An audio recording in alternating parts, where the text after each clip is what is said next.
आसीगला नुआ अपडेट बात्या दाना अवपातर रूप नहीं भीषण बात्यारे परिणत होबाकु जाउछि।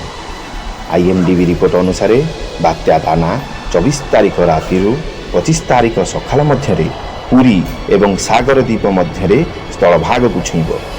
से समय रे घंटा प्रति 100 ରୁ 110 किलोमीटर वेगर पवन बहिबार आकलन करा जाइछि। एही बात्या दाना जोगु 7टी जिला को अलर्ट जारी करा जाइछि, जोठी अति भीषण वर्षा हबार संभावना मध्य अछि।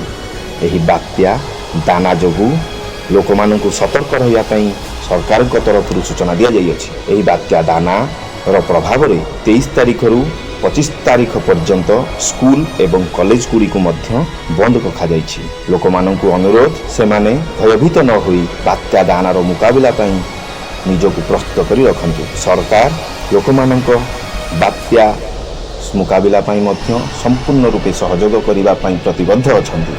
तेणु लोक माने बात्या दाना को नहीं कौनसी प्रकार भयभीत हवा उचित नुह। एही बात्या दाना पवनर बेग को आकलन करी जहाँ कहुच्छी जे चाल छपर घर उड़ी जीवार मध्य संभावना अच्छी। तेणु लोक मानक अनुरोध से माने संभाव्य बात्या स्थली मानक जाई सेठारे बात्या समय रे आश्रय नियंतु। यह द्वारा से माने सुरक्षित रही पारिबे। बेसी विपदपूर्ण संकेत भाव में अलर्ट जारी करा जाइछि।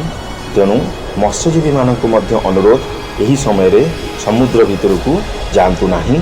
समुद्र कूलवर्ती अंचल गुड़िक किंबा समुद्र भितर थिबा मत्स्यजीवी मानक मध्य अनुरोध 23 तारिख भितर से माने कूल को फेरी आसतु। यह द्वारा संभाव्य बात्या को आमे मुकाबला करि परिबा, धन जीवन हानि रे सुरक्षा मध्य करि परिबा।